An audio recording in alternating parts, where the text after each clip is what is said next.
This video's been a long time coming, so yeah, let's get it started. My name's Brandon. I was the voice of Detective Void for, I want to say over a year, maybe 2 years. I can't exactly remember.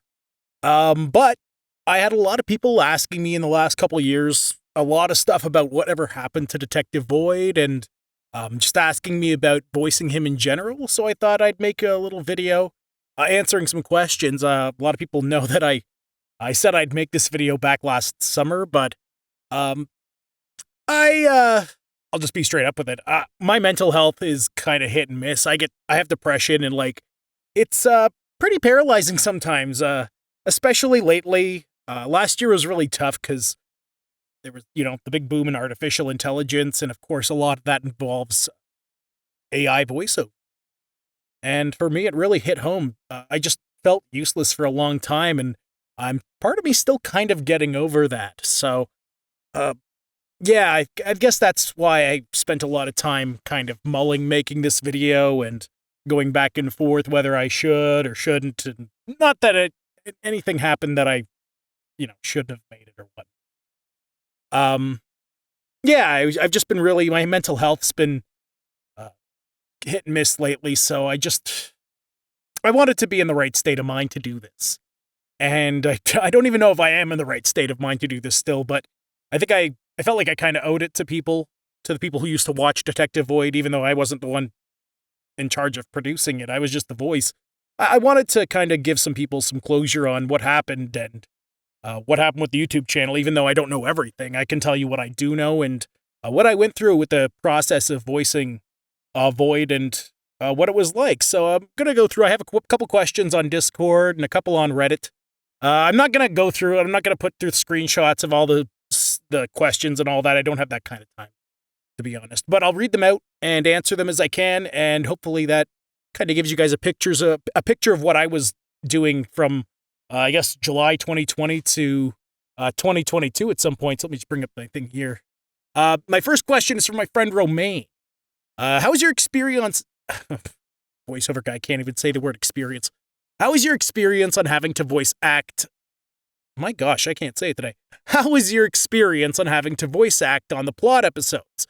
Were they harder to pull off than the usual narration you did for Detective Void since you have to take a role in dialogue? No, I actually I enjoyed the narrative episodes a lot more, the plot episodes, I should say. I enjoyed doing those a lot more because it was more freeing. Some people might know this, but when I was sent the scripts for Detective Void, every round I would get about 6 or 7, sometimes up to 10 scripts for Detective Void. I would get the title, and then there would be a time range. And there would be between, I think, 30 and 45 seconds, like a 30 to 45 second range I had to hit between. So if it was like the video was supposed to be 11 minutes, I had up to 11 minutes, 45 seconds. It had to be between 11 minutes and 11 minutes and 45 seconds, if that makes sense. So that could be really restraining as a voiceover person because you want to read it at a certain pace. And sometimes if the script was long or short, because these were translated from Russian, I believe, it was hard to get those within the time range they wanted. So you'd be voicing it and you'd finish voicing it. You'd do all your editing. That would maybe take an hour. And then you'd realize, wow, this is a minute shorter than it should be, or this is a minute longer than it should be. And now I have to go through and do either certain spots again, or worst case scenario, the whole thing over again to get the voiceover at the right time. So that was a struggle for a while for me, was getting the regular episodes of Void timed properly. So the plot episodes were actually kind of refreshing because I could be more of myself and kind of let the character shine through more, as opposed to having to be really quick about the pacing or really slow about the pacing. So that would be the answer there. I had a lot of fun doing the plot episodes. Will the Detective Void channel ever post again? I doubt it. If it does, I might not have anything to do with it, which is, totally fine. It was their IP, if you will. So if they do come back, yeah, I might not even know when they come back, if they come back. So if you're watching this and they have come back, shoot me a message or put a comment down below. Let me know, hey, it's back. You can check it out. So, yeah, that's a pretty simple answer there. What other projects are you working on now from Jackal Law? I'm working on a couple projects. Right now I'm doing a kid show called Teeny Mimi, which you can find on YouTube. I do the voices for that, and I do some dubbing for that as well. I kind of put the voices together with the animation and especially, like, you know, kind of an emergency stuff, like last-minute stuff. So I do that there. I do a couple of YouTube channels, but lately I've actually started working in a warehouse as well to make some extra money, so it's kind of taken up a lot of my time that went towards finding new jobs. And I've been a little more picky about the stuff I've taken on lately because a lot of voiceover work, especially at my level where I'm not famous by any means. I'm not a big voiceover actor. A lot of them are like, say, YouTube narrations, and they want to do like 100 videos for $1,500, which, if you do the math, is like $15 per video. And when I'm putting the kind of effort I put into voicing stuff and editing it, I feel like I deserve more than $15, honestly. So I've avoided a lot of jobs like that. So that is like the majority of the work you find out there, especially on the platforms I'm on, like Upwork. I've never had a lot of luck with Fiverr. I'm on Casting Call Club currently. I haven't had a lot of stuff from that, but you know, you only get out what you put in, and maybe I don't think I've been putting in enough lately, just because, like I said, I've been dealing with my depression and just like that feeling of just existential dread when it comes to being a voiceover actor in the age of artificial intelligence, and like, will anybody even want human voiceover in 5 years? I don't know, and that's scary to me. So, yeah. What happened to the videos? The Detective Void videos? I have no idea. That was up to the publisher, the person who owns the IP, I'm assuming. So, unfortunately, I do not know what happened to them, but I don't think, my buddy Peace here asks, did YouTube Yeetus delete us most of the videos? I don't know if it was YouTube or the person who was in charge of Detective Void, but yeah, I do not know what happened to the videos, unfortunately. Taff asked, I know it won't be back, but I have to ask if you'll re-upload any of the old videos. I don't have any of the old videos to re-upload, and they wouldn't be mine to upload anyways. I'm pretty sure that would be a very quick content strike against anything I'd post. There was a controversy, I know, back a couple years ago, where somebody was making a YouTube reaction video about Detective Void or something, and the company Saratan Animations, I think they're called, they like struck the video, even though the guy was just reacting to Detective Void. He wasn't really stealing the content, so they were pretty hardcore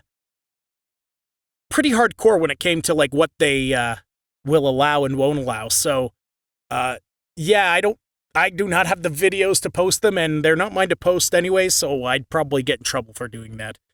So if they are reposted, it won't be by me.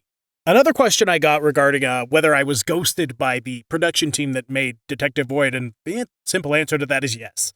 They didn't owe me an explanation to like stop giving me work, but I was just kind of left out to dry, which again is fine, but that is what happened, if anybody's curious. I was just, I'd get 6 to 7 scripts every couple weeks, and then the plot stuff started to happen. They started experimenting with some other stuff, and then one day it was just gone. So I also found here another post I did a couple years ago as well, that has some more questions. So if there's anybody watching who asked the question a couple of years ago and all that, I guess I can answer these too, since I'm just getting all these in now. Did you happen to sing the songs too, or was that someone else? I did sing the songs, but they ended up going with somebody else just because they wanted a different feel for the singer, and I guess I didn't have the singing voice they wanted, which, hey, it's totally fine. I'm no singer. So, yeah, that one, I don't think I was too comfortable singing anyways. It's just not something I've done in my experience, so I wasn't too comfortable, and I think that's shown in the performance I sent them. So maybe one day, if something special happens with my career and all that, maybe I'll go back and find that file and share it or something like that, so you guys can hear what that was. Yeah, what that sounded like.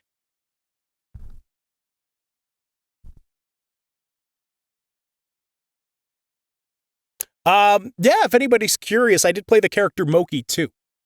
But yeah, I didn't do any of the female voices. Somebody asked that as well. Okay, so now I finally found the Reddit post where 7 months ago. Okay, so this was a while ago. Let's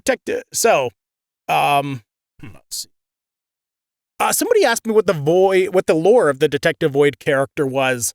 As far as I could tell, it was this individual Simon who was maybe corrupted or brainwashed by this mask. The mask definitely had something to do with. I think the mask might have been an SCP itself. I'm not sure, but that's kind of the feeling I got, was that the mask had something to do turning this rather pedestrian individual Simon into Detective Void. The Blue Pumpkin asks me what the biggest challenge in voicing the character was, and I'll go back to what I said before. Having to voice a character in a particular time range when you have a set amount of words can be really challenging if the words haven't been timed, if that makes sense.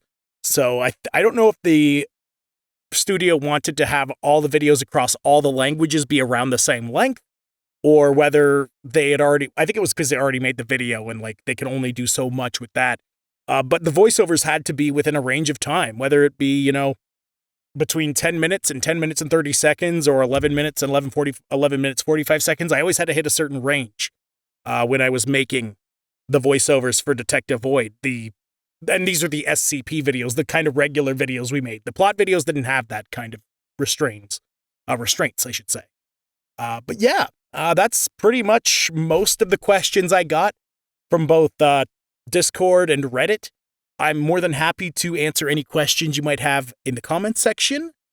Not really. I've done YouTube for a little bit back in the day, like 10 years ago, long time ago.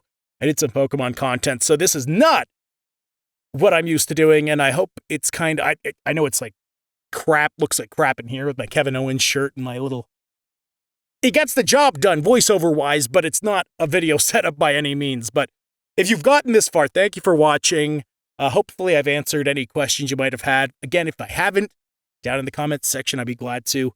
And, yeah. I dropped the thing.